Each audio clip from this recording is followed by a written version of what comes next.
বন্ধুরা, আগের দিন ঠিক যেখান থেকে ভিডিওটা শেষ করেছিলাম ঠিক তারপর থেকেই আজকে আবার ভিডিওটা শুরু করলাম। আগের দিন তো সকালের পুরো ভিডিওটা তোমাদের সঙ্গে শেয়ার করেছি, আর এখন হচ্ছে এই দুপুরবেলা, মানে আগের দিন ওই খাওয়া দাওয়া অবধি তোমাদের সঙ্গে শেয়ার করেছিলাম। এই যে খাওয়া দাওয়ার পরে দুটো বাসন ছিল, দুজনে যেহেতু খেয়েছি, দুটো থালা আর ওই যে একটা হাতা, তো এটা আমি ধুয়ে রাখছি। কি বলো তো, ধুয়ে রাখলে অল্প বাসন থাকলে আমি সঙ্গে সঙ্গে ধুয়ে রাখি, আর একটু বেশি বাসন পড়লে তখন মনে হয় কি একটু এখন না একটু পরে ধুয়ে নেবো, এই আর কি। আর আজকে সকাল থেকে তো পুরো বৃষ্টি হয়েছে, আগের দিন ব্লগে তোমাদের দেখিয়েছি। দুপুর থেকে কিন্তু মোটামুটি বৃষ্টিটা কম ছিল, তবে একটু কম থাকলে কি হবে, যখনই একটু বৃষ্টিটা কমছে মনের মধ্যে, যখনই মানে একটু আশা জাগছে না এখন একটু রোদ উঠবে, ঠিক পরক্ষণে কিন্তু আবার বৃষ্টি নেমে যাচ্ছে। তো যাই হোক, রাতের বেলা কিন্তু পুরো সারা রাত বৃষ্টি হয়েছিল, পরের দিন সকাল অবধি। তো এখন হচ্ছে টেবিলটা মুছে নিচ্ছি, আর এই টেবিলটা দেখতে পাচ্ছ, এই টেবিলটার মধ্যে আমি সবই রাখি। রাইস কুকারও রাখতে হয়, আর এদিকে জলের জগ, তারপর হচ্ছে ভাত তরকারি, ছেলের বই খাতার খেলনা সবই রাখতে হয়, যেহেতু রাখার জায়গা আমার খুবই কম, মানে জিনিস কম ঘরে। তো মানে জিনিস বেশি, রাখার জায়গা কম আর কি। তো সেই জন্য কিন্তু একটু অ্যাডজাস্ট করে চলতে হয়, সংসার মানেই অ্যাডজাস্ট করেই চলতে হয়, তাই না? সংসারের সব কিছুই আর কি এভাবেই চলতে হয় আমাদেরকে, বুঝে শুনে। তো এখন ঘরটর ঝাড় দিয়ে নিচ্ছি, আর আজকে একটু লেটই হয়ে গেছে। ওই যে কালকেই তোমাদের বলেছিলাম না যে আজকে একটু সব দিক দিয়ে লেট হয়ে গেছে কাজে। তো এই যে দুপুরে খাওয়া দাওয়ার পরে এই যে এখন ঘর ঝাড় দিচ্ছি, নাহলে তো সকালের দিকেই আমার দেওয়া হয়ে যায় ঝাড়ুটা, কিন্তু কী করব, সময়ের সাথে তাল মিলিয়ে চলতে পারছি না। আর যেহেতু ফোনে অনেক অনেক কাজ থাকে, তো ফোনের কাজ করতে গিয়ে মানে সংসারের কাজ যেমন তেমন, ওটা তো আমাদের মেয়ে মানুষ, আমাদের অতটা অসুবিধা হয় না, করে ফেলি। কিন্তু এই যে ফোনের যে কাজ করি ওইটার জন্য আরও বেশি অসুবিধা হয়ে যায়। অনেকেই বলে কী কাজ করো, এমন কী কাজ করো, সারাদিন তো ওই ফোন দেখো। তাদেরকে বলতে চাই, আমার জায়গায় বেশি না, একটা সপ্তাহে এসে আমার জায়গা আমি যেগুলো করি প্রতিদিন সকাল থেকে রাত অবধি, ঠিক সেগুলো একটু করে দেখো তো। ঠিক তখন তোমাকে আর বলতে হবে না যে, মানে আমাকে জিজ্ঞেস করতে হবে না যে আমি কী করি, বুঝতে পেরেছো? লোকে অনেক কিছুই বলতে পারে, ঠিক আছে, কিন্তু যখন তার সাথে ঘটে জিনিসটা তখনই সেটা সে অনুভব করতে পারে, মানে উপলব্ধি করতে পারে, বুঝতে পারলে? তাই কে কী বললো আমার অতটা গায়ে লাগে না, আমি আমার কাজটা ঠিক চালিয়েই যাব। আর এদিকে এখন হচ্ছে কি, আমি ছাদে গিয়ে একটু চুলটা আঁচড়ে নিলাম। চুলটার অবস্থা তো খুবই খারাপ, মানে কি বলবো, চুলে একদম, যেহেতু শ্যাম্পু ট্যাম্পু করতে পারছি না, আর গায়ে যেন তো সাবান টাবান দিতে পারছি না, কেমন যেন সারা গা হাত পা মানে কীরকম যেন একটা অস্বস্তি লাগে। তো যাই হোক, এখন হচ্ছে গিয়ে চুলটাকে অনেক কষ্টে ছাড়িয়ে আসলাম। আর এই যে এখন ঘর তো মুছে নিয়েছি, আর এখন যে বারান্দাটাও মুছে নিলাম। তারপরে এই যে দুজনে মিলে দেবা আর দেবী বেরিয়ে পড়ছি। এখন একটু যাব বাজারের দিকে, একটু দরকার আছে, আর কিছু জিনিসপত্র আনতে হবে। আর আমার মুখটা আমি দেখাচ্ছিলাম আমার বরকে যে দেখো কি অবস্থা, আমার চোখের তলায় কালি পড়ে গেছে। আমার না কখনো চোখের তলায় কালি, মানে ছোটোবেলা থেকে চোখের তলায় কালি একদমই পড়তো না, কিন্তু এখন ওই যে বয়স বাড়ছে, তারপরে তার থেকে বড় কথা চিন্তা ভাবছি, এত চিন্তা সংসার জীবনে, আর ছোটোবেলায় তো এত চিন্তা ছিল না, তাই না?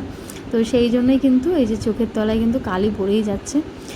আর সিঁদুর টিঁদুর যেহেতু পড়তে পারছি না, মুখটা কেমন যেন একটা লাগছে। দেখো, আমি আমার বরকে বলছি, তুমি দেখো আমার কাছে দাঁড়ালে তোমাকে কতটা কালো লাগে। হ্যাঁ, জাস্ট মজা করছি, আমিও খুব একটা ফর্সা নই, আমিও কালো, আমার বড় কালো। তো যাই হোক, মানুষের গায়ের রঙটা দিয়ে কখনো মানুষকে বিচার করা যায় না, তাই না? মানুষের মন ভালো থাকলে সব ভালো। তো যাই হোক, একটু মজা করছিলাম বরের সাথে। আর চোখের তলায় সত্যি কালি পড়েছে, যেহেতু ঘুমাই না, জানো তো, সারাদিন একটু ঘুমাই না, প্রচুর পরিমাণে কষ্ট করি ফোনে, এত কাজ করি। তোমরা একটু সাপোর্ট করো আমাকে, তোমরা সাপোর্ট করলে আমার আরও বেশি ভালো লাগবে। তারপর চলে আসলাম মানে বাবার দোকানে, বাজার করে এখানে এসে একটু না, বাজার করতে যাব এখন আমি। বাজার করতে যাওয়ার আগে যেখানে এসে বসেছি বাবার দোকানে, তো এখানে হচ্ছে গিয়ে বাবা হচ্ছে কি এই মালটা আর কি আজকে ডেলিভারি দেবে। এই যে শোকেস আলমারির মতোই, মানে একটা কী বলবো এটাকে, এটা কী বলে, ওই বাক্স টাইপের, মানে জিনিসপত্র রাখার শোকেস টাইপের আর কি। তো যাই হোক, তো বাবার মিস্ত্রিও কাজ করছে, বাবাও ওই কী যেন আর কি, কী কী যেন একটা করছিল আর কি, কাজই করছিল। মানে আমি আমার বরের জন্য অপেক্ষা করছিলাম। আমার বর আমাকে দোকানে রেখে আমার বর একটুখানি গেছিলো একটু দরকারে, আবার এই যে আসলো। আমার বাবাই ডেকেছে আর কি, একটু বাজার করতাম আর বাজার করব, আর হচ্ছে গিয়ে আমার এই জিনিসটা ডেলিভারি দিতে আমার বাবার সাথে আমার বড় যাবে, সেই জন্য আর কি আমার বরকে ডেকেছে। আর আমার ছেলে আমার মার কাছে ছিল, ও তো ওর দিদাবাড়িতেই আছে এই কদিন ধরে, বাড়ি যাওয়ার নাম নেই। তো ও দিদাবাড়ি থাকতেই বেশি পছন্দ করে। আমিও জানো তো ছোটোবেলায় আমার দিদাবাড়ির থেকে আমাকে মেরেও আনা যেত না। তো বলে না বাচ্চারা যেখানে বেশি ভালোবাসা পায় সেখানেই কিন্তু যায়। তো আমিও যেরকম ছিলাম, আমার দিদা অন্তপ্রাণ, আমার ছেলেও ঠিক তেমন, দিদা দাদু ছাড়া কিচ্ছু বোঝে না। তো এখন হচ্ছে এই যে মালটা ডেলিভারি দেবে, তো আমার এখন নিয়ে যাবে। আর জানো তো এখন বৃষ্টিও নেমে গেছে, মানে সন্ধ্যে থেকেই বৃষ্টি শুরু হয়ে গেছিলো। তো সেই জন্য এই বৃষ্টির জন্য একটু মুশকিল হয়ে গেছে, কিন্তু মালটা আজকেই দিতেও হবে। তো যাই হোক, এদিকে দেখো আমার বর, তারপরে হচ্ছে গিয়ে ওই যে আমাদের যে মিস্ত্রি বাবা, সবাই মিলে এই জিনিসটাকে আর কি ওই গাড়িতে উঠাচ্ছে। আর তারপরে মাও একটু হেল্প করছে। আমি তো রোগা মানুষ, আমি আবার ওই জায়গাতে গেলে দেখা গেলো আমার হাতটাই ভেঙে যাবে, তাই আমি আর চেষ্টা করলাম না। আমি এই যে আমার যেটা আমি পারি আর কি, এই যে ভিডিও করা, তো এটাই আমি করছিলাম। আর আমার ছেলে যা দুষ্টুমি করছিল পাশে বসে, কি বলবো, দোকানে আসলে প্রচণ্ড দুষ্টুমি করে। তো যাই হোক, এখন হচ্ছে কি এটা আর কি তুলে দিল জিনিসটা।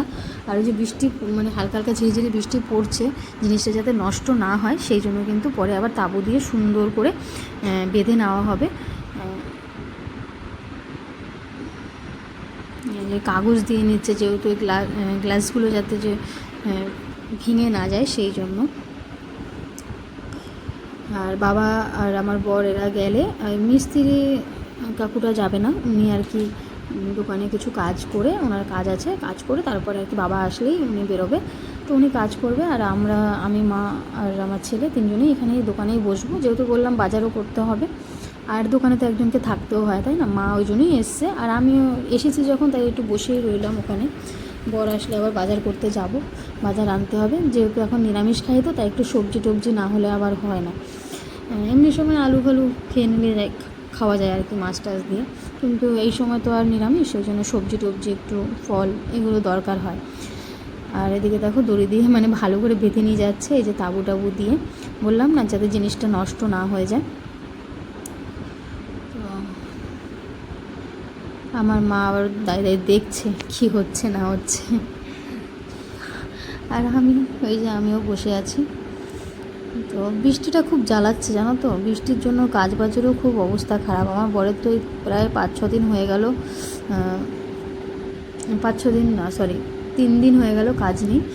আর খুবই অসুবিধার মধ্যে আছি, মানে কাজ না থাকলে তো বুঝতেই পারো, এই বৃষ্টির জন্য খুবই সমস্যা। বৃষ্টিটা যেন তাড়াতাড়ি কমে যায়, মানুষ বৃষ্টি চায় না গরমে, আর আমরা বৃষ্টি এখন বলছি বৃষ্টি তুমি বাড়ি যাও, নাহলে খুব অসুবিধা হচ্ছে আমাদের।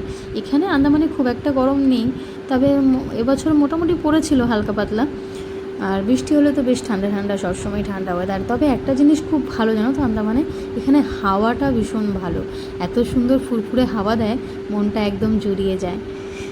তো এই জিনিসটা আমার খুব ভালো লাগে। তো এদিকে দেখো আমার বর ওই যে এখন চলে যাবে, আমার বর আর বাবা, আর আমার ছেলে এই যে ও কান্না করে দিয়েছে, ও যাবে সাথে করে, বলছে ওখানে তো সব ছেলেরা গেছে আমিও যাব। আমি বলছি তুই তো বাচ্চা, তুই কি ছেলে মানে তুই কি বড় ছেলে, তুই তো বাচ্চা ছেলে, তাই না। তো তারপর অনেক বুঝিয়ে বাজিয়ে আর আমাকে ধাক্কা দিচ্ছে, আমাকে বলছে তুমি কেন ভিডিওতে দেখাচ্ছ, কান্না করছে যেহেতু মান সম্মানটা চলে যাবে সেই জন্য কিন্তু আমাকে বারবার মানে বলছে আমাকে ভিডিওতে নেবে না। তো আমি ওর সাথে একটু বদমাইশি করছিলাম, আর এদিকে ও হচ্ছে হাতুড়ি নিয়ে লেগে পড়েছে কাজ করতে, বুঝতে পারছো, ও সবথেকে বড় মিস্ত্রি।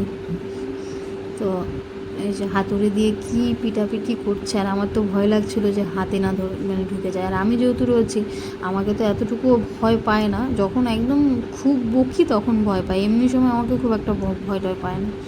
তো আমি যতই চিল্লাচ্ছি ও আমার কথা কানেও নিচ্ছে না। তো আর যেহেতু বাবাও নেই, ওই জন্য নিশ্চিন্তে কাজ করছে আর কি, ওর কাজটা করছে। আর ওই মিস্ত্রি কাকুর কাছে গিয়ে বারবার বলছে তুমি এটা কী করছো, ওটা কী করছো, মানে তাকে প্রশ্ন করে করে তার মাথা খারাপ করে দিচ্ছে। আর উনিও খুব ভালো, উনিও ওর প্রশ্নের উত্তর দিচ্ছে কী করছে না করছে। তো ওই দেখো ওই টেনে টেনে নোংরাগুলো নিয়ে যাচ্ছে, তারপরে এই যে লেগে পড়েছে কাজ করতে। বললাম না বড় মিস্ত্রি, এরকম মিস্ত্রি কার কার চাই, তারা আমার সাথে কন্ট্যাক্ট করো। বুঝছো কী সুন্দর করে পেরেকটা পুঁতেছে জানো না, আমার তো ভয় লাগছিলো যেন হাতে না ফুটে যায়। তারপরে যে বাড়ি চলে এসেছি, কী বাজার নিয়ে এসেছি সেটাই তোমাদের সঙ্গে শেয়ার করছি। আঙুর ফল নিয়ে এসেছি, এটা হচ্ছে আমার ছেলে খুব পছন্দ করে। আর আজকে আবার হিমসাগর এনেছি, সেদিন বললাম না হিমসাগর আমটা খুব মিষ্টি ছিল, তো আজকে আবার 1 কেজি নিয়ে এসেছি। আগের দিন তো আধা কেজি নিয়ে এসেছিলাম, তো 3টে আমি এনেছি আর বাবা মাকে 2টো দিয়ে এসেছি। পরে শুনলাম বাবা মাও নাকি নিয়ে এসছে 1 কেজি আম, তা আমাকে বলছিল তোর আনতে হবে না, দিতে হবে না, আমি তাও দিয়ে এসেছি। তারপরে গাজর, টমেটো, টুকটাক সবজি নিয়ে এসেছি। আর এই যে আমার ছেলে আজকে অনেক দিন পর বাড়ি এসেছে, অনেক কষ্টে নিয়ে এসেছি, নিয়ে তো এসেছি। এই যে খাওয়ার সময় আজকে বানিয়েছিলাম রুটি আর তার সঙ্গে স্যালাড, আর হচ্ছে কি তোমার আলু আর কুমড়ো দিয়ে সবজিটা ভালো হয়েছিল। সত্যি কথা বলতে এই কদিন ধরে নিরামিষ খাচ্ছি কোনো মশলা ছাড়া, বেশ ভালোই লাগছে কিন্তু খেতে, খারাপ না একদম। আর শরীরটাও বেশ ফিট থাকছে আর কি, কোনো রকম গ্যাস ট্যাস কিছুই হচ্ছে না, একদিকে বেশ ভালোই লাগছে। তো আমার ছেলে কী পরিমাণে যে কান্না করছিল, কেন ওকে নিয়ে আসা হয়েছে ওখান থেকে, পরে খুব কাঁদছিল। তো যাই হোক, তারপরে বাবা ওকে খাইয়ে দিয়েছে আর আমি খেয়ে টেয়ে নিলাম। তো দেখা হবে আবার আগামীকাল একটা সুন্দর ভিডিওর সাথে।